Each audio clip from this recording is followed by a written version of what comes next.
Oh no. We could do some serious bonking. Wait, that sounds wrong to say. What were we gonna talk about? Bonk me!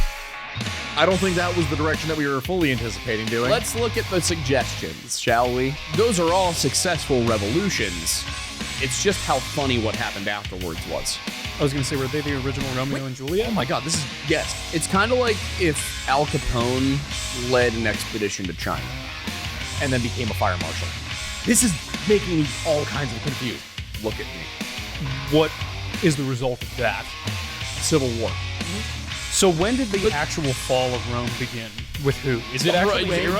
When did it begin? What kind of a question is that? Wow, we suck at this. Yeah.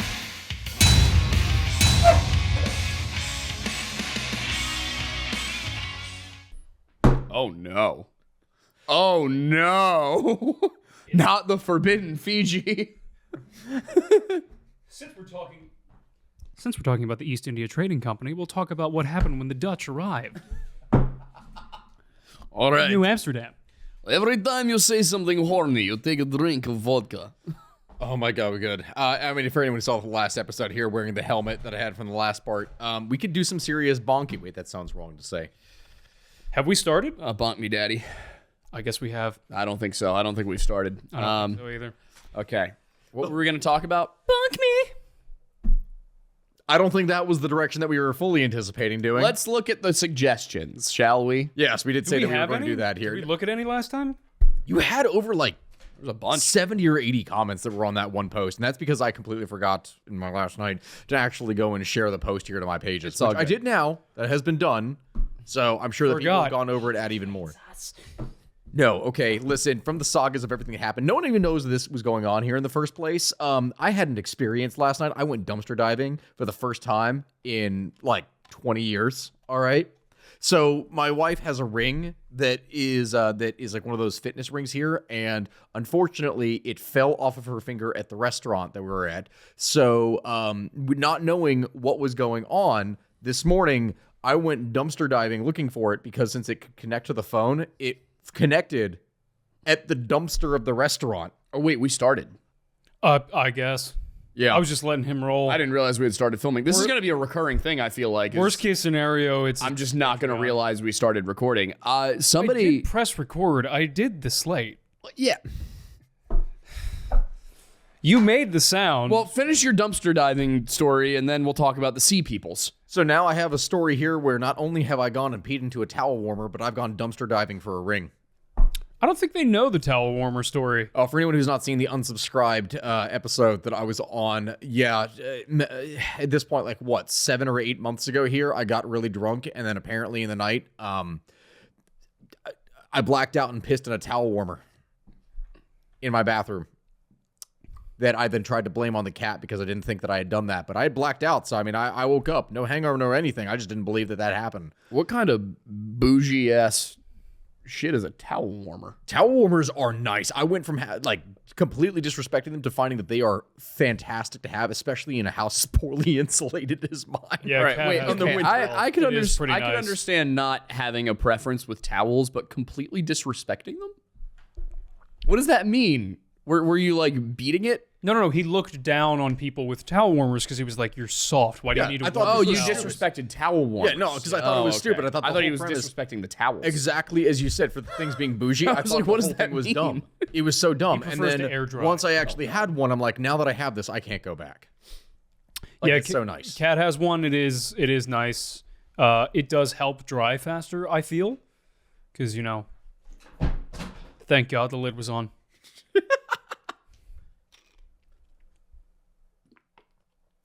Sponsored by... No. We're not sponsored by Fiji. We're The not. ironic thing is that to those looking at the bottles of Fiji, no, these aren't large. These are normal sized. He's just very small. It's Call me- not product placement. It's a product that's been placed. Call me Lord Fijison. Because I like Fiji. And I want to be a knight, even though I'm very No, short. hold on. Look at me. Look at me. God, why are you making the gulping sound? Steven, move your head. Oh, God damn it. You keep creeping closer and closer to the front of the. You know what, I'm just gonna do this. The helmet I know is blocking it. I'm just gonna shift back like this so that it's gonna be still. Yeah, you're. Yeah, I can see my. Okay, I've drank entirely too much water in the past 10 minutes. My stomach feels full. My tummy horp. The ironic thing being that this is a normal amount of water for you to drink. Feels like a lot. Anyway. What you have? That is the most water you've drank all day. Oh, yeah. What That's was all the water today's I've drank topic today. supposed to be in the I thought somebody suggested, well, they said the ship people, but I think what they meant was the sea people. sea people? Yeah, that'd be a whole thing. Also, yeah, we Some said Bronze Age? East India Trading Company earlier. Yeah, sea people also. Those are both sea people. Yeah, you wanted to cover generally just like peoples who had gone and like conquered things. He wanted to talk about warlords. Yes, warlords. Wow, we suck at this. Yeah. Oh, okay. Top one here on the suggestion here for anyone who's looking at on the History Unhinged page. What we're pretty much doing for different topics when we go into stuff is that we're going to make a post where you all will put different suggestions or questions for things to talk about, and then we can actually dive into it. According to Rebecca3541, maybe why certain protests and revolutions were successful and why others were not. It is a broad enough topic and encapsulates basically every country. Yeah, because some people really suck at what they do and end up destroying their own movements. You know what's time funny? and time again. This show is about to get banned in China. I literally researched revolutions before the last one Really? in case it came up. What question though? What would we count as successful? Because there is a key definition of there have been revolutions that were successful in the sense that they did indeed make a change. They did actually then replace their government with another thing. But it doesn't necessarily mean at that point that their revolution was successful in either the original ideology that was espoused or that it resulted in mass suffering, which a lot of revolutions typically then did result or turn into mass suffering. Well, I think there's a difference between, like, those are all successful revolutions. It's just how funny what happened afterwards was. This is true. Funny and or horrible. Yeah, Also, the horribleness is tied into the humor. I think we should go by the dictionary definition of a revolution being successful by replacing one regime with another, despite of what happens afterward. Mm-hmm. Well, in that case, really funny one is the Glorious Revolution. So you got the Glorious Revolution, the countless numbers of revolutions that would happen in France because, oh dear God, they've changed their government so many They're on different their times. fifth republic. They are on their fifth. That doesn't mean they're on their fifth government since the monarchy fell. That means there have been a couple of other ones that just weren't republics. Mm-hmm. Yeah, France is... my favorite thing is that France followed the United States into revolution. Meanwhile, France is on its fifth republic and like its eighth government since that point. Yep. And the United States has the oldest functioning constitutional republic in the world.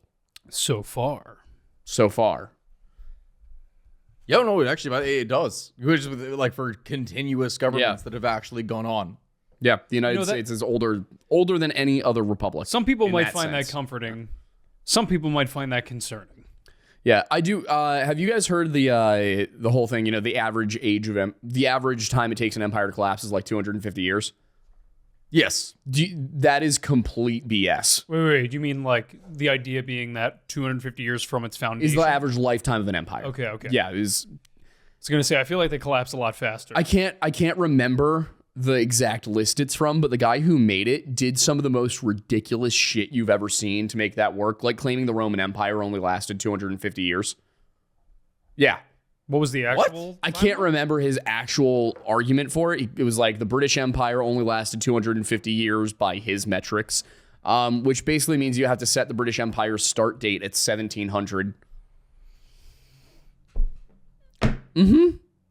Yeah, the Roman Empire was only 250 years.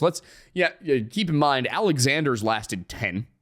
Yeah, no, because it was only from his lifetime of expanding it. I mean, to be fair, the whole thing was created by his father Philip for the initial base, but all the conquests of what we think of as the Alexandrian Empire specifically came about just over his for a very short time. That's also because he didn't have to conquer all of Persia. He won a couple major battles that were such decisive victories that the rest of the Persian Empire gave up and was just like, hey, we're going to give you our king on a literal silver platter. We're your vassals now. Like, please stop. And that was the entire thing, was he just got the rest of the territory. So, Would the Roman Republic transitioning to an empire count as a revolution? Oh, oh God. How organized was it? It was a massive civil war with 4 different sides. Yes, but the amount of times they experienced different stuff for civil wars, and also you have to remember that But the other Augustus civil wars did not call himself emperor. True. He wasn't an emperor. Everyone calls him the first Roman emperor, which technically he basically was. However, he was not emperor, he was first citizen. Yeah. That was it was a facade of the state where he was essentially an emperor without actually being emperor. Yes. Those that would follow him would be emperor. Not him though. Yeah, I feel like you get into a weird there's a weird line between civil war and revolution. What? Because, like, the American Civil War could be looked at as a failed revolution. Although, or was it more of a secession? No, it was a secession. Yeah, I guess It was because more it's of a secession. secession, The government... Yeah, so that's the thing, though, with secession of Rome, the then. With Rome transitioning from a republic to an empire, Rome went through a lot of civil wars, but only one of them resulted in the style of government changing. What were the actual causes of Rome going from a republic to an empire? I know there's like a lot of them. Oh, dear God. Yeah, the amount of stuff that would... Okay, so first off, a lot of government decay and degradation. One of the key issues that ended up happening is that under because there's a difference between the Republican system and the Imperial system for top-down government control and the way that it would work. So... When did the transition between... Did the consuls come after the Senate? No, the consuls system were that existed yeah. before. So the Okay. way that the Roman here's how the way the Roman Republic worked in the first place is that they didn't have a president; they had 2 consuls. You basically had a bunch of daddies And then 2 ultimate daddies. and then 2 ultimate daddies. Yeah. And this is also one of the key reasons behind why the Roman Republic was so incredibly expansionist, because the only people in the entire Republic that were allowed to lead armies were the consuls. And there were 2 of them because they were meant to balance each other's power so that one couldn't just take over the other or take over the state. So the idea of it was they would be the only ones allowed to lead the armies, and they were only allowed to serve 1-year terms. That's it. 1 year. Wow. Then they were never allowed to be consul again. That's it. So as a result, because they couldn't be reelected as consul again, and again, they had to earn every bit of glory that they could possibly get within that 1 year. Which is why whenever you see those stories of Roman generals being absolute morons and just charging ahead into battle and completely getting themselves surrounded and killed, like what ended up happening in the Punic Wars a lot against Hannibal, that's why. Because they had to get all their glory and their victories in 1 year, because everything they did for their political career afterwards would be based off their time as consul. And then Caesar found a loophole, which is if you don't come home, they can't remove you. Basically. And so through that first triumvirate, they essentially just controlled any legislation that needed to happen so that they could maintain power practically indefinitely. So It wasn't totally unreasonable to stab the guy.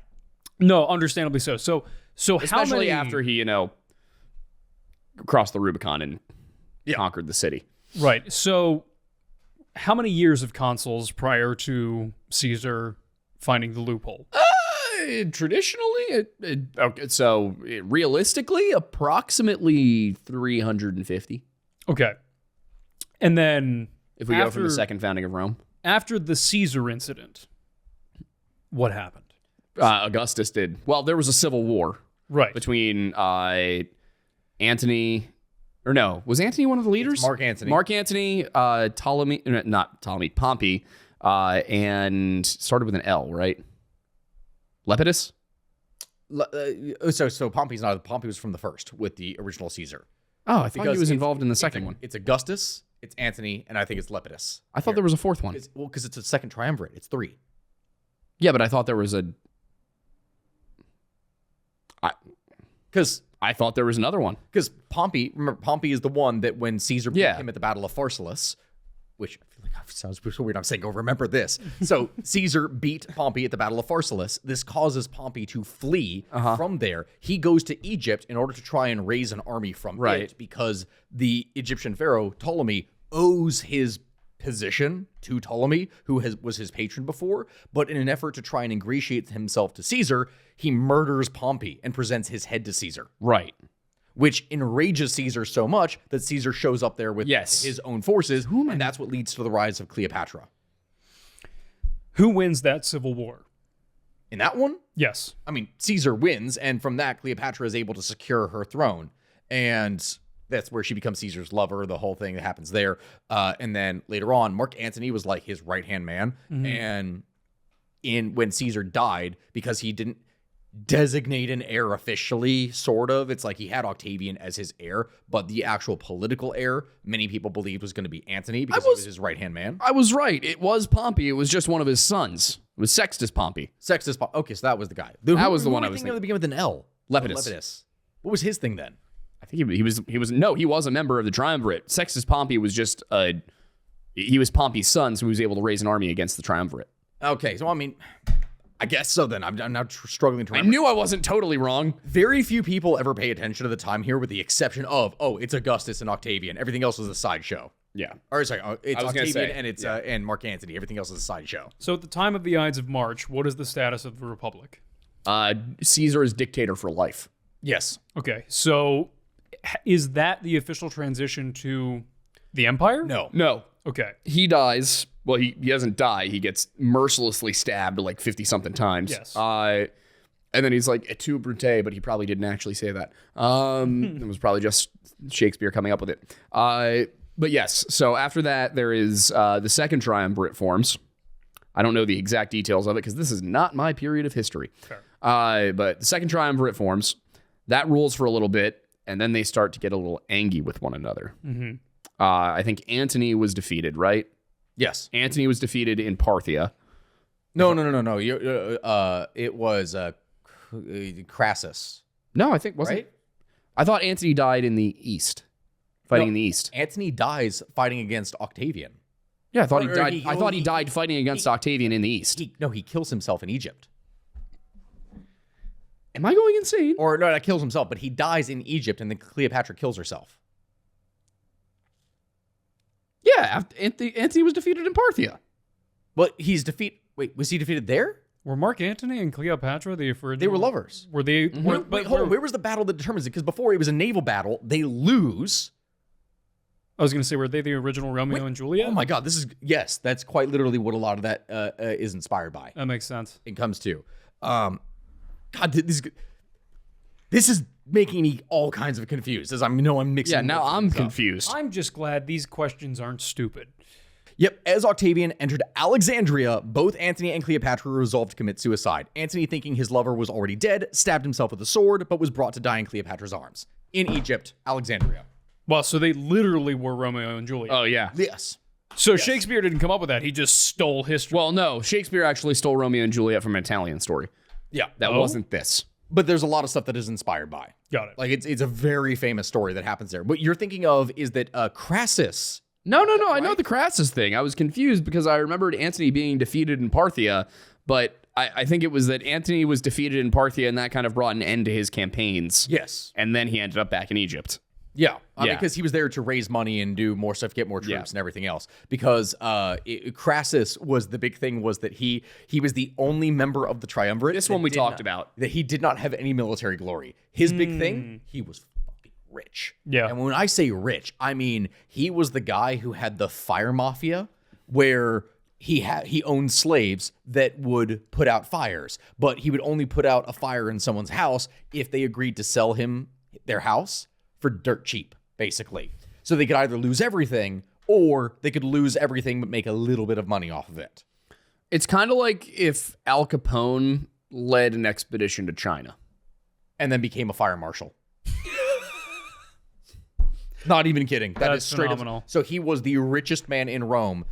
And while people respect or feared him because of his power, wealth, and influence, they didn't respect him as a military leader, which in Rome, in order to do anything in politics, you had to have some kind of military background. Got it. He got. And so he leads an expedition into Parthia and gets fucking massacred. Yeah. I think we talked about this in like the first or second episode at length. Yeah. A little bit, yeah. Yeah. So What a guy. that triumvirate occurs. Triumvirate. I'm saying that. Triumvirate. Triumvirate. what is the result of that? Civil War. So the Triumvirate leads into the Civil War amongst who? Because Crassus dies. Crassus Instead, dies. it's only 2. Yeah. And the whole point of the Triumvirate instead of a diarchy is that in a Triumvirate, 2 can overpower 1. So if 1 tries to get ahead of the other 2 can team up to take down that 1. And it balances. That was the idea, at least, behind balancing out the power. But as soon as one of them dies, Then you had 2 of the greatest military leaders in Roman history with equal power to one another. And one of them was a lot more popular with the common people. And those two at that point were Caesar and Pompey. Caesar was more popular with the people. Pompey was way more popular with the Senate. The Senate looked at Caesar as an upstart. He was from an impoverished noble family. He was supposed to be nothing. They knew he cheated the rules by spending so much time in Gaul. He also had claimed more glory than any of them would ever be able to achieve, because at that point there was very little left to conquer. Even for the remainder of Roman history, most of what they're doing is fighting in Germany. And then against Asia. the East, because the only thing they had left that was actually worth anything was to go east, like to Mesopotamia and others. So Caesar and Pompey end up at war with one another. Caesar wins because he has the soldiers on his side. Caesar gets stabbed to death. What is the timeline between him winning and him getting stabbed to death? Just a few years. Yeah, it's literally just a few years. His conquests in Gaul ended in what, 53 BC? Yeah, hold on, because I'm trying to look at this. Yeah, I think the conquest of Gaul ended in like 52 or 53 BC, and he gets stabbed to death in what, 46? 46 or 44? Somewhere in there. 44. It's 44. And then because the big Battle of Pharsalus was the final big battle. Battle of Pharsalus. And what was the motive? That was in 48 BC. So literally 4 years. Yeah. And it was the senators who stabbed him. What was their motivation other than revenge for Pompey? He had declared himself dictator for life. To return power back to the Senate. Okay, so from his defeat of Pompey to his death, when on that timeline did he declare himself dictator for life? Immediately after he killed Immediately Pompey. after Pompey. Okay. Yeah. Yeah. And once he was able to march back into Rome basically unopposed, because no one could stand against him at that point. Got it.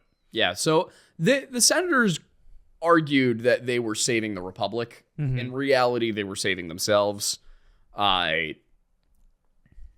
It's up for debate whether or not things would have been worse for the empire if Caesar remained in power. So Caesar dies. Yes.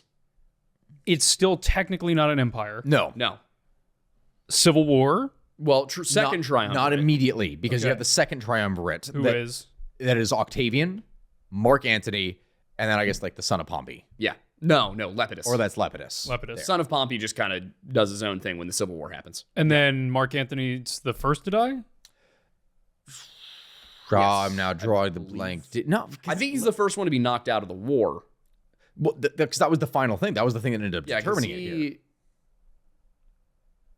Yeah, again, this is not my period, so I'm just remembering chronology more than anything. Yeah, Well, it was Mark Antony, Lepidus, and Octavian here. And where was the breakdown? Because it was the triumviral period. I thought it was because it was in 43 BC, so a year after Caesar's death, that the second triumvirate is created. Let's see. Antony would receive, and they basically divided up the empire into 3 different parts. Antony would receive Cisalpine and Transalpine Gaul. Lepidus would receive Narbonensis and Spain. And Octavian, who was then the junior partner, he was the weakest of the 3 in that, would get Africa, Sardinia, and Sicily. And that's how it was described. Then there would be the Liberators' Civil War. And let's see, where was this? The Parisine War. Like, the war begins almost immediately after this. Like, it's a very loose alliance that they pretty much have. I'm trying to actually go down into here, the Treaty of Tarentum, because there's multiple inner wars that go on, and now I'm just skipping through Wikipedia basically at this point. The Propaganda War, and then the end of the Triumvirate is 32 to 30 BC. So that is where the Triumvirate basically lasts for about 12 to 14 years. And then it falls apart and turns into just mass war. And it's in 27 BC that everything is secured behind Octavian. And he declares that the war is over, and he is not emperor, but he is the first citizen. The Senate appoints him as Augustus, and from there, it would be his successors that would then be emperors, because he never called himself emperor, but he was, for all intents and purposes, the emperor. And so what made that official change? Because they essentially appointed him emperor? It's kind of, you can just think about it, it's just legislative. They were like, he's emperor. Yeah. What was their motivation for going for They didn't have another empire? choice. He won. Yeah, he had the army. He had the military. He had everything. Fair, so it was just Caesar 2.0 and... They were basically like, do we want to go through this again? Or do we just want to make him emperor? Got it. Yep. So he became emperor, and by all accounts, he was actually a pretty decent ruler. And is it true that Marcus Aurelius is considered the last good emperor of Rome? Or is that just the saying? There's also a confusion at that point here about what necessarily qualifies as a good emperor, right? Because there you had other leaders that could be effective even if they were only around for a short time period. Aurelius was probably like the last one you could see as a philosopher king. And also ruled for a long enough period that things were stable under him. Yeah, relatively. a lot of emperors did not make it past 2 or 3 years. I was going to say, yeah, so timeline and rough number of emperors between Augustus and Aurelius? God, I can't. Probably like 20. 20 emperors? Probably. Okay. See, the reason I'm asking a lot of these questions is you know where I went to high school, Yeah. right? Yeah, we spent a semester from Mesopotamia to the Renaissance. What? Yep. And then it was Renaissance to early modern, and then the rest that we learned about was early American history, early modern European history, Oh, good God. and 20th century. No, So there's that's not enough. no we skipped the majority of human history, or at least we covered it in a semester. Freshman year of Sometimes, high school. kids, private school isn't the better option. It's a matter of prioritization for what people specifically focus on. Yeah. I'm not surprised that EA focused more on early modern and modern than ancient, though. That's not surprising to me. I would have expected us to learn. Maybe it's because they're K through 12. Yeah. They spent more time on like pre-modern and ancient in like the middle school era Maybe. because they were forced to learn Latin. Oh yeah, for middle schoolers at EA, Gross. you spend 3 years learning Latin. Ew. I only went there for high school, so I didn't have to. I deal took with that. German. Wow. Yeah. Ich spreche Deutsch. Ja. Das Wetter ist warm. What? That sounded like you were trying to speak Dutch. Das Wetter ist warm. Give me ein clap, Papa. Yeah, that one's going to come back. We're going to use that a lot. Yeah. Y'all know what that means. No, but So when did the actual fall of Rome begin? With who? Is it actually Nero? When did it begin? what kind of a question is that? One where somebody only learned about Rome for about 3 weeks, if that. I'm trying to think of what that would be. What was the sole cause of World War I? The assassination of Archduke If we go back Franz to the year Ferdinand. 1648 and the Treaty of Westphalia and the division of nation states. Yeah. So what? I mean, Obviously, I'm imagining it's a number of different variables, but like, is Nero as involved as people claim? Like, He is Nero was way too early to be a direct cause of the fall. The cause of One the thing fall- that didn't help was that the last emperor was, I think, 6. what? I'm pretty sure he was crowned when he was 6, and also deposed when he was 6. So you're was talking his about name? in the actual fall. Yeah. So but obviously there was stuff that led up to it. 476 AD. Big part of it, climate change was honestly involved. It was. It was getting colder. Another thing is that the Huns just swept through Europe from the east, which pushed a massive wave of German migrants through the empire. And the Romans were originally able to kind of, because there were migrations beforehand and there was expansion. And what the Romans did typically was they were like, all right, well, we'll let in a certain number of you on the condition that you fight for us. Which became the Foederati system. Yeah. And so those people would kind of settle on the borders of the empire up in, Gaul, in, the part of Germany that was within the empire, in Dacia. That's where the Franks came from. Yeah, the Franks were a big Foederati tribe. Okay. So those guys settled within the Roman Empire. And that's kind of when Frankish goes from being a Germanic language to a Romance language, is that gets jogged by them having to learn Latin in order to interact with the Roman elite and even the Roman commoners. So, because Frankish basically became an amalgam of Old Germanic and Vulgar Latin, and eventually the Latin won out for the most part. And became French. Yes. So those guys are kind of like the late 200s that starts happening really into the 300s, and then the 400s is where the Federati are the majority of the fighting force on the frontier. Correct. What year was Augustus? Like 27 BC. Yeah. Okay. So what we think of here as the beginning of the downfall of Rome is arguably the crisis of the 3rd century. Yeah. Okay.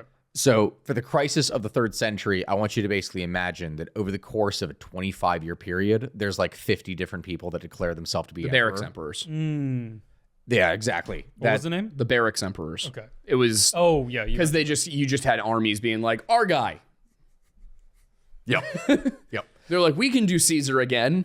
And then they did Caesar again and again and again and again and again and again and again Yep. and again Oh, yeah. Can't forget about that one. and again.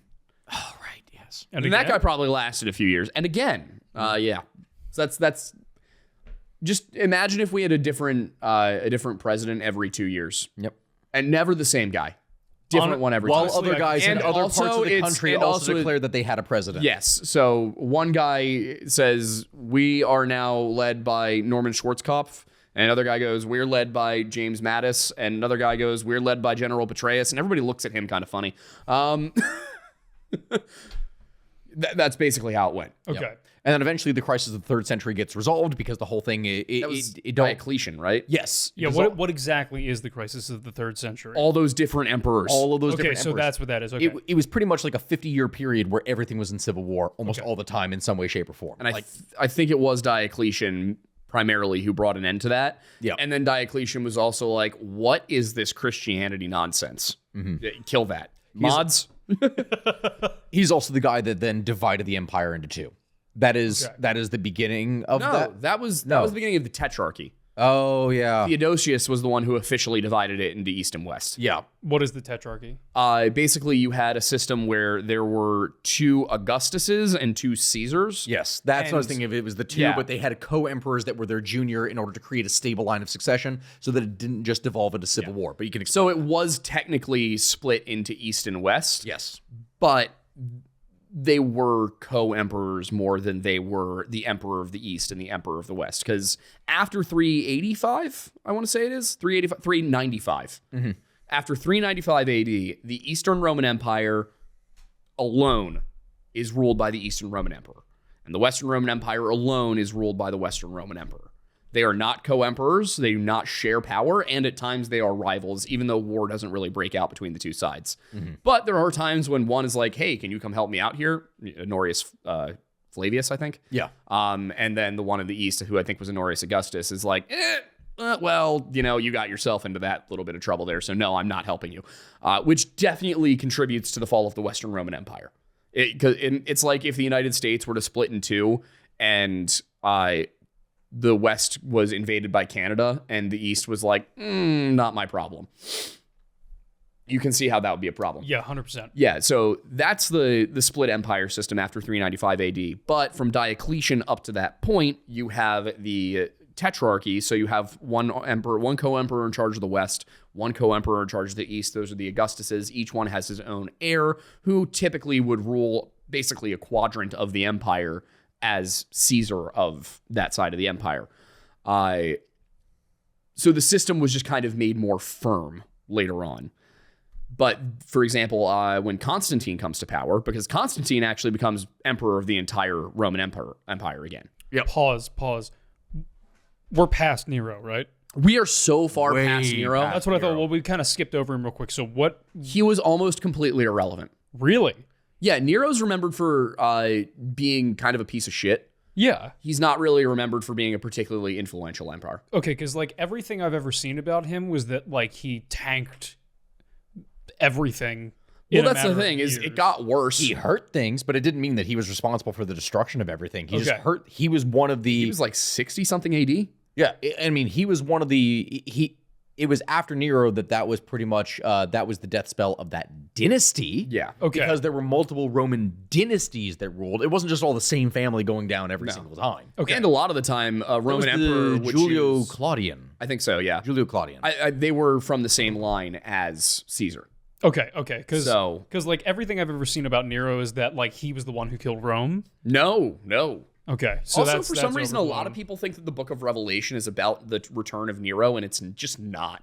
There's like one verse in it that you could line up with that, but you have to ignore the entire rest of the book. That was literally the end. Yep. 68 AD. That's when Emperor Nero, he commits suicide, and he is the last of the Julio Claudian dynasty. So at that point, he is the end of that, and that is then the completely new dynasty that takes over afterwards. Got it. Which is In that case here, I'm trying to remember the name specifically of what actually it is. So it was Caligula, I think, was Nero's uncle. Yeah. Yeah. So the two worst Roman emperors were from the same family as the two first Roman emperors. And we're almost back to back with the way everything was happening. It's why things devolved very quickly. Although I should say, honorable mention for worst Roman emperor, not because he destroyed the empire, but just because he was a terrible human being, is Trajan. why? He had a pleasure island Oh, full of children. enough said. Okay. Unless I'm mixing him up with Titus. I I don't think remember. I am. The only emperor that comes to mind, though, like that was really freaky for a lot of things, was Egabalus, which I'm probably butchering the name of here in the first place. Yeah, so considering this episode is turning into dispelling myths about Rome and getting a general The whole chronology- point was to talk about like whether or not the transition from republic to empire was We were a working on revolution. it, but then we had I to know. then we My had to wife- teach Aiden about the history of Rome because he didn't know anything about it. My It's wife is true. sitting here in the background, just a small smile on her face. She's like, yeah, on topic, huh? Yeah, Yep. sure, of course you're gonna do that, huh? What, Nero was the bread and circuses one, or was that someone else? They were all the They bread and all were, circuses but one. Nero did a lot of stuff because he wanted it to be all about him too. So he put himself front and center in front of everything. Tiberius is the one I'm thinking of, not Trajan. Got it. Okay. Was that the one? I knew Trajan sounded right, but wasn't quite right. What's the name of the one in Gladiator? That's Aurelius, and then it is Commodus. Commodus, that's it. So Commodus is based off of Nero, right? No, Commodus is real. Commodus. He is real. He's based He off is of the son of Commodus. Aurelius. I thought his behavior Oh, no, was no, based no, off no. of Nero, The though. Commodus in the movie is based off of Commodus. Commodus was a guy He's who definitely made less competent in the movie. He wasn't he was nowhere near that incompetent. But to kind of explain this in here, Commodus from history. Imagine if Nero was the guy who wanted to be a musician, because he wanted to be like Commodus did get murdered by one of his bodyguards. Gladiator. By a gladiator. Yeah. Who may or may not have been blowing his back out. Yeah. But there's a lot to do. Who knows? So Commodus's big thing is that if Nero was a musician or wannabe musician, Commodus was a wannabe superstar, like gladiator, showman, everything. So that the stuff that you see in the Gladiator movie of him showing off and doing all this stuff for like the arena, that was real, kind of. Like he wanted to specifically be the strongman that was fighting people and just showing off his strength. And yeah, Aurelius allowing him to be his heir was actually seen as an incredibly controversial decision because by that point, it was expected that if your son was not cut out to be emperor, you would adopt somebody. So in the movie, Aurelius adopting Maximus and saying he wants him to lead, that didn't happen because Maximus is not a real character, but it's kind of what was expected. Yeah. So when Commodus came to power, it was like, oh no. yeah, it was not something that was supposed to really happen. Or It was not his father. it was chosen, and that's what makes it worse. Roman adoption is genuinely fascinating because they would regularly adopt people that were their own age or older. That was a thing. It was How? about your family adopting them more than you adopting them. Well, I know the whole hostage thing was Not hostage. no, I know, but I know that was a lot different than what it is today. How would that? I'll give you a primary example that compares to the modern day and age. Do you know that a lot of businesses within Japan and Korea are family-owned businesses? I do now. So a lot of those major conglomerates Backbone that of the you would economy. see, they are family-owned business. But when we talk about a family-owned business in the Samsung United family. States, when we talk about family-owned businesses in the United States, it's a mom and pop shop, right? Like Usually. it's a small town, but it's like not a huge corporation. Everyone's favorite mom and pop, the Walton family. Or the Meyer family. That's another big one. But the way that it would work there in Asia, primarily in this case, Japan and Korea, is that it is a super conglomerate where it is a family owned. But the reason that they would do that is there would be multiple points in the history where the business, the owner only has daughters. And so what they would do is they would adopt the son that is marrying one of their daughters, and that son actually takes on the new family's name instead of the daughter going out. It becomes a matrilineal marriage. Oh yeah, Octavian was not Julius Caesar's son. No, he was his nephew. But that's what they would do, is they would select the best person for the job, even if that person was not a direct member of the family. Fitting. History unhinged. Yep. I knew that was going to happen at some point. It's lasted this entire time. This is the third episode that we're now recording right, here. Since well, this, so yeah. Welcome to History Unhinged. No, it's true because this is in the current tense. That just happened. That's true. Yeah. History is currently unhinging. Yeah. Yeah. we So go. anyway, what we were talking about. So you could kind of put it this way. Let's say that 20 years from now, we're in our 40s, and I am headed off to war, or I feel like I might be becoming sick, and I've got 2 daughters and a son, and the Who's daughter a bit of a dumbass. Yeah. And the daughters can't rule because they're women. God forbid. God forbid a woman rule. No. Preposterous, I say. But I've got a son. And let's say my son is, I don't know, let's name him Tyler. And we're going to say he's failed at everything he's ever tried to do. He's tried to imitate what I've done, but he's completely failed to do so. He went off and accused other people of forging someone's work and plagiarizing or some shit, I don't know. Let's say this guy's from the western side of the empire. And I'm like, you know what, Tyler, I love you, but you are not good at anything. Instead, I'm going to take my close friend and ally, Thornburius over here. And Who's 1 year older than me, mind you. yeah, and I am going, and he has a son who's accomplished, and I'm going to adopt Thornburius, and he is going to be my heir. And then I die on campaign, and he has taken my last name, and now his son also has my last name, so they're part of my dynasty. Yeah. Like they could have zero blood relation whatsoever, but they're still part of the dynasty at that point. Got it. Because their system of legalized adoption was so loose that they would just do it. Wow. Lots of things were loose about the Roman Empire. Not going there. Was Constantine loose? Constantine was locked in, is what Constantine was. Constantine. Dude, Constantine was like, ooh, my side of the empire is kind of being aggressed upon by the western side. I'm going to take this opportunity all the way to the bank. And he became emperor of the entire empire again. He did. And then it was immediately also after did a his death that it Christianity. get divided again. Yeah. Wait, so he unified it and then it almost immediately became divided again? As soon as he died, it once again divided into a tetrarchy. The unfortunate reality of, in order to be able to control an empire, that you have to have a person that has the willpower, intelligence, and ability to actually do things. So if you have even a slightly weaker person afterwards, then they go, this is too much. Let's go back to dividing it into 2 and Also, rule it that way. It was just hard work. Like, if you're Constantine, you've got a lot of people who are super loyal to you, who you can trust to carry out your orders. If you are not Constantine, then you got to be looking over your shoulder constantly. You can't really trust anybody. You've got to be present everywhere, despite the fact that it takes like half a year to get across the empire. You know all those different programs that would talk about, like when you see shows that are set in the Victorian era and all those sort of things, and you'd see all these dramas involving royal families and all the parties and everything. And like, yeah, they did that.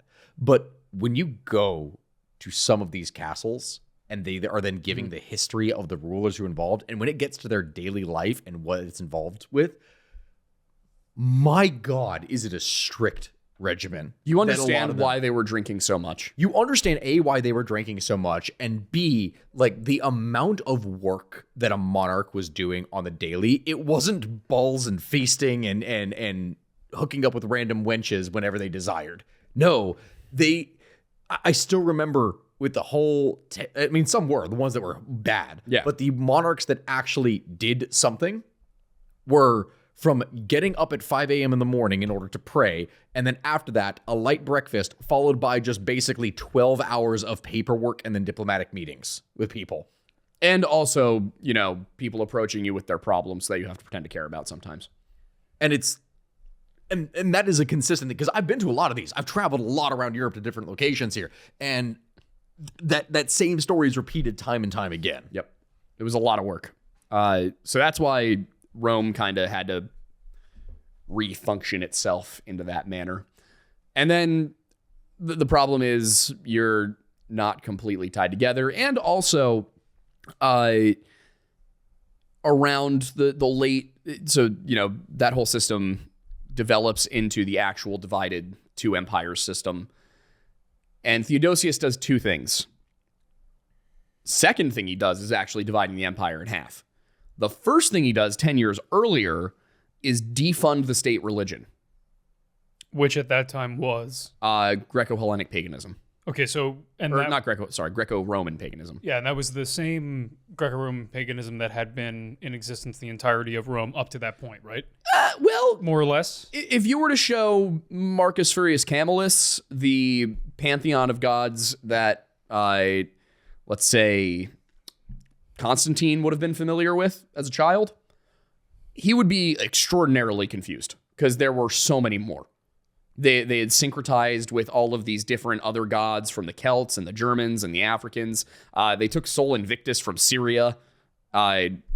So they had all these new gods. They were deemed to be aspects of others with like 4 different iterations with different names, but it was the same god, just different names. Yeah. So 385, Theodosius just goes, all right, well, the old ways had a good run. If you guys want to keep doing that, do it on your own time and keep it out of my sight, you disgusting pagans. And then just the default was Christianity.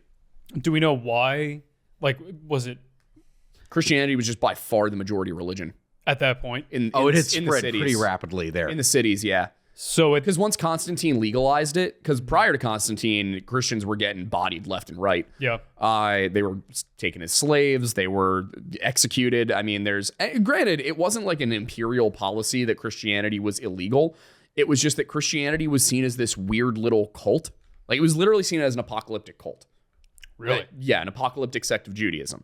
And so when it would pop up, the problem was the Jews had a system with the Romans, but they'd have with the Greeks as well, which was, hey, we're not going to worship your gods, and we're not going to accept your emperor as being a god, but we will make sacrifices to our god on your emperor's behalf.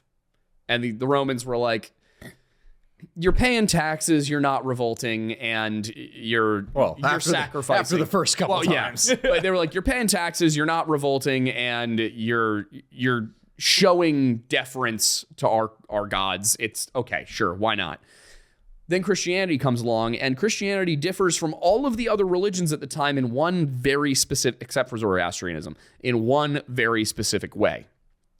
It doesn't have sacrifices. It does in Jesus, but there's no weekly or monthly or semi-annual. There's no sacrifices. There's no going to an altar and offering up a fattened pig. So the Romans are like, okay, well, this isn't a religion because you don't have sacrifices. So you're basically just a political group who is in defiance of the emperor, and you have weird spiritual beliefs. So the emperors were basically like, generally they were like, okay, well, there's not enough of them to be a problem. That was very dangerous. Which part? Pacifism. Oh yeah, that too. That was a huge aspect. So remember what we talked about here before with the consuls and how heavily militarized Roman society was. Rome was a state that was always expanding, and when it was not expanding, it was constantly having to defend its borders and also itself from its own internal disputes. One of the key problems with Christianity is that in comparison to what you would see of a more militarized version of Christianity later, once it was actually accepted by the Roman Empire. In fact, the whole reason that you could argue that the Crusades would even happen in the first place is specifically because Christianity became more militant after Rome adopted it, because Christianity became modified by Rome to actually gain some of those militant aspects. To be clear, not the scripture. The scripture was not altered. The people and culture. The behavior Yes. was altered. Correct. Because prior to this, it was hardline pacifist. I mean, not even defending yourself or trying to run away when someone was trying to kill you. There are numerous accounts, particularly in the whatever Tunisia was called at the time, but it would have been Carthage, what was left of the Carthaginian province, where you have accounts of just Christians basically being rounded up by the provincial forces because the prefect of that province would be in charge of prosecuting this. Some didn't care because it wasn't a big deal in Britannia, but in the Middle East and North Africa, Christianity was spreading and they saw it as subversive. And so you have these accounts where they basically go to Christians, they round them up and they're like, all right, guys, two options. Renounce this and swear allegiance to the emperor as a god incarnate, or die. And Christians over and over and over and over again chose execution. Because the belief, martyrdom was a huge part of it in the beginning. Not the idea of like killing someone else in the name of God and then doing this. It's just if you died because of your religious beliefs and became an actual martyr from that, not through war, but you yourself were executed or killed, then it means it was a guaranteed passage to heaven. Because it happened to most of the apostles. Yes. So the idea was like, oh, well, the most Christ-like people on earth to ever live, his own apostles, they died this way, so that's the best way to die. And the problem was, that was never the point. You weren't supposed to seek out martyrdom. You weren't supposed to deliberately be subversive so that the Romans would come get you and kill you. That ended up happening. I want you to imagine. Much. Early Christians. So, because it started off fine, where just it would happen naturally on its own. But the really twisted, hilarious, and dark part about Christianity at that time is that it became similar to. Have you ever seen Just Stop Oil? Yeah. And what they do for like making themselves a public nuisance for stuff? There are countless stories of Christians basically in the early day and age becoming public nuisances, of just going out and publicly being very publicly like, I will not worship the emperor, I will not do this, in an effort to try and get themselves arrested so that they will then be executed, because then they are guaranteed passage to heaven. You can understand why at that point also the Roman state would look at that and go, so these people refuse to join the army and actually fight to defend the empire, and on top of that, they refuse to sacrifice to our gods, and they are now publicly agitating to specifically say that they will not do these things. Yeah, these people need to die. They were like, let's make an example of them, and didn't realize that it was just going to exacerbate exactly what they wanted in the first place, was to be made an example of. In terms of spreading the religion, a little backwards, but man, that's effective. Yeah, it worked. It certainly got people asking, what's this Christianity thing? Yeah.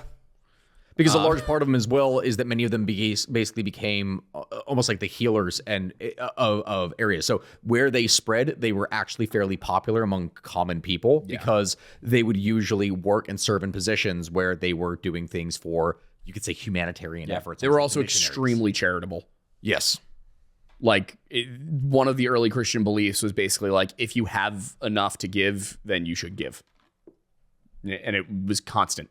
So you didn't have a lot of wealthy Christians early on. It was not a popular faith amongst the upper class. Well, I mean, it is only after adoption by the state that Christianity began to change. And when I say Christianity, I don't mean the fundamental beliefs, just the behaviors of people using the beliefs as justification. Yeah. And then interestingly enough, you see very much the same thing in terms of the conversion practices. There were, at the end of the day, really two primary ways that a population converted to Christianity. The one you hear about all the time is the leader of a nation converts. And that would usually happen for a number of reasons on its own. They could be political, it could be economic, it could be that they legitimately encountered Christianity and were like, you know what, I like this one. I like this better. For example, the Russians, Kievan Rus, they decided Our old pagan ways are old pagan ways. I want a new religion, and I hear about these 3. Bring them to me. And we're not sure exactly how accurate this story is because it comes from a Christian source, but the legend is that a rabbi, a priest, and an imam were brought to the court of Rus, and they were asked about their religions, and the Muslim said, well, in our religion, you do all of these things, much like the Christians and Jews, but you can't eat pork and you can't drink alcohol. And the Rus were like, well, I like both of those things. So goodbye. And then they brought up the rabbi and he's like, we're very similar to the other 2, but you still can't eat pork or crabs. And he was like, well, I don't know what a crab is, but I do enjoy pork. Also the foreskin thing. Oh, and the foreskin was a part thing. of it. Yeah, the circumcision. Yeah, you can drink alcohol, you still can't eat bacon, and I'm going to take your foreskin. And then he brings up the Christians, and the Christians are like, a lot of the same things you just heard, except you can keep your foreskin, you can still eat bacon, and we actually drink wine in church. And the Rus were like, hell yeah, brother. When did the according to Christian tradition? According to Christian tradition, like that's part of the legend. It did happen like that, probably not. No, but it's still funny to think about. Hot take question: when did the circumcision thing become a Christian thing? Kellogg. That was actually that's really an American Christian. It's American Christian, Really? and it specifically became because of Kellogg. And when I say Kellogg, yes, the cereal guy. The one who tried to make cereal so people would have less sex? Yeah. Because the whole point behind why the cereal, even in the story between the Kellogg brothers, is hilarious. Because there's not one Kellogg. There was 2 Kellogg brothers, and one wanted to make healthy cereal. The other one wanted to make sugary cereal. That is quite literally one of the key big differences that they have between them. Because one saw the opportunity to actually add sugar to things and make money as an actual product. The other one wanted to keep it healthy, specifically for. Oh no, we lost Steven's camera. My camera just shut off. It's okay. I'll take care of it in a minute. The other one specifically wanted the healthy or cereal because he had firm beliefs about masturbation and self-control, and then also at the same time, it was meant for mental asylum patients because they needed to give something. That's where whole cornflakes and where those come from is to give things to people. Oh, we are acquainted with this story. Yeah, we are. Yeah. We talked several times about covering it, but I'm gonna pause here. It's incredible because I'm gonna take care of your camera. Back. What were we talking about? Okay, so Constantine reunited it. It was divided into another triumvirate. No. Now we're into tetrarchies. Tetrarchies, right. And God, then, dude, get your numbers right. So what happened after that tetrarchy? It got divided into 2 empires. And that's where you see with time the rapid decline of the empire. Because Constantine Literally was within 90 years. Was 395. Theodosius split the empire in 395. The western half fell in 476. Yeah. Because he split it, and almost immediately a whole bunch of people from the Mongolian steppe come over, and they're like, hey guys, what if your stuff wasn't even our stuff? What if we just kind of killed you all and burned your lands? So when he was talking about in the beginning with climate change, what was actually going on there is that this was a period of cooling. And so in societies that are largely agricultural based, when your spring and summer get shorter and it reduces the growing season, it was causing crops to fail all across the globe pretty much.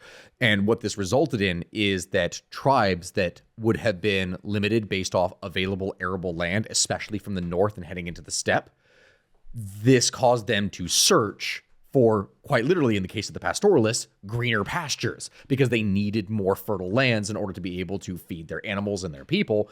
And then the agricultural societies had to abandon their farms because they had to search for better, more fertile lands. Yeah. And the pastoralists were pushing into the agriculturalists. Yep. So that pushed the Germans into the Roman Empire and then through the Roman Empire, and Rome was able to absorb a little bit of it, but... Because the initial 2, you had, so when the Huns came in, you had 3 primary large groups. You had the Vandals, the Goths. You had the Goths, and the Alans. Yeah. And the Alans were actually more similar to the Huns than the other 2 groups. Yes, but they were the first ones, if I recall correctly, to be driven. They were, so basically it was like the Huns hit the Alans, and then the Alans hit the Vandals, and then the Vandals hit the Goths. And it was I just remember the direction the correctly. whole thing was just a domino effect of gradually pushing people west. Yeah. No, sorry. It was Alans hit the Goths who hit the Vandals. Who was the last domino? The Vandals. The Vandals. The Visigoths. They also then divided where they were going. The Goths primarily went south into the Byzantine territory, like Italy, and then heading over into Greece and Anatolia. Except for the ones that went to Iberia. Where do the Celtiberians fall? They're gone. They're gone. They're gone. Assimilated into Rome and everything else. Those that are left of them are in Ireland. Got it. Okay, so they're got it. Yeah.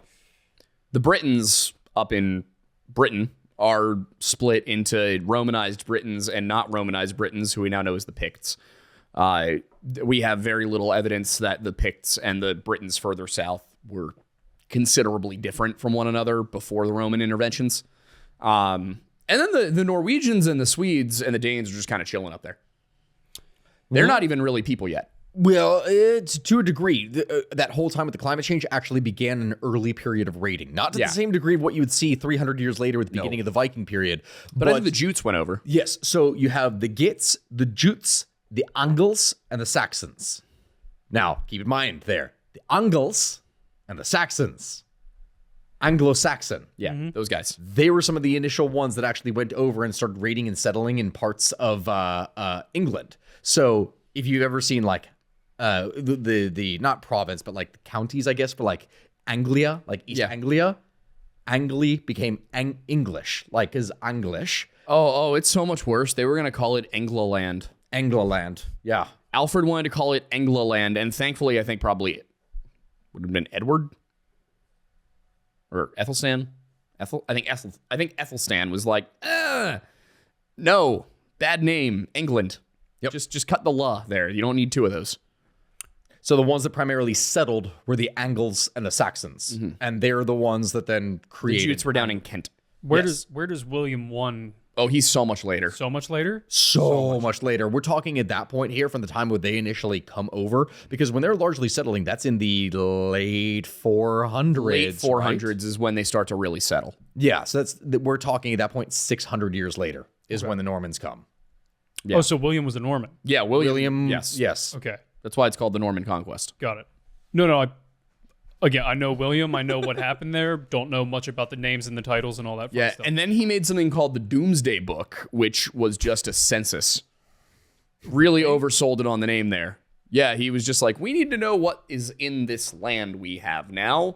So he sent out people to record farms and who owned them and what they produced and all that. And it ended up being, it's spelled Domes Day, Domesday, but it's pronounced Doomsday. So we get the Doomsday Book, which just tells us about farming products. Really, I thought when I was in my medieval studies program, I was a lot more excited about the Doomsday Book before I knew what it was. Look, I'll be honest. I think that when we all think of English food, we do think of That's Doomsday fair. in the It is first the place. Doomsday, So yeah. that's I mean, that's what probably anything would be left. There's nothing else. But yeah, so that's it. That's Rome. that's the entire Roman Empire except for the eastern part that lasted another 1,000 years. Yep. But that brings up my next question. Actually, was that Roman Empire, the Holy Roman Empire, the true successor that was to not Rome? the Holy Roman Empire. No, it wasn't. No, but that is also where we start to get the Thamada and the Duke system. Yeah. No, so the Eastern Roman Empire and the Holy Roman Empire are two completely different things. Oh my that's god. right. You have talked about this. Yeah. Oh, and I can go to sort of it's fucking hilarious. And it's the entire whole reason that it even exists is based entirely on sexism. Like literally it's sex. It wasn't even necessarily sexism. It was weaponized pretend sexism. Yeah, no, that's the point. It was because it was a political opportunity, and it's the whole reason why they did it in the first place. The Eastern half had no problem having an empress. They were completely unbothered by having an empress as long as that empress was going to get married and have heirs. That was the only part they cared about, was making sure there was an heir to the empire after she died. Whereas the West, the Pope is like, well, a woman can't be emperor, obviously. And it has nothing to do with the fact that I can just take this opportunity to crown Charlemagne. Okay, hang on. Done. Eastern Roman Empire. By the time that's occurring and true Rome is officially now dead, what is the situation with the Catholic Church and the Pope and all that? I'm about to make fun of the Catholics really hard, so we should probably save that for the Patreon segment. And I Was raised Catholic, but I find the hilarious. I was because also the history raised is so Catholic. much All right. fun. If you want to hear anti-Catholic bigotry from a man who doesn't actually really have a problem with Catholics, but just likes to make fun of the medieval Catholic Church a lot, come on to the Patreon segment. Also known as part 2 of the Fall of Rome. Give me money. Money me. Money me now. He needs more Fiji water Yeah, honestly. because they don't sponsor us, which means we got to buy it. Yeah, no. Fiji, if you want to sponsor our water. Anyway, yeah, it's over on Patreon. What we're about to talk about. We haven't talked about it yet. I don't know what's going to be on I can't advertise it to you because I don't know what's going to happen. Yeah, we didn't accidentally do it first this time. Yeah. Well, this time we managed to avoid On today's Hitler the episode, Explorer. what bigotry will be demonstrated by Aiden Mattis today? anti-Catholic, obviously. There we go. There's the answer. And next time you'll get anti-Protestant from a Protestant. I'm impressed that we spent approximately 30 seconds talking about what we plan to talk about and then managed to spend the entirety of the episode on Rome. Yeah. God forbid we keep the show on topic. No. The shocking part is we did. Just Oh, the I know, wrong just topic. the wrong topic. I asked one question. We then proceeded to explain the entirety. Well, hang on. We never determined in the end. Well, was it a revolution? I would argue it was. That was never. I know the comments are going to say this. We never fucking actually said All right, definitively vote. whether Take or not. a vote. Was a revolution. Was not a revolution. Was a secret third thing. No. Yeah, here's the point. At the very end of this, onto the Instagram page, which I know eventually is getting created over here because we've been trying to figure out a name because every single fucking person on Instagram seems to want to name something History Unhinged. Was it a Once we have that secession? figured out, we will post a poll that will then determine if, we can post onto YouTube as well. That's true. We could just post it on YouTube. Post onto YouTube, we'll post on Instagram. Well, you all will vote.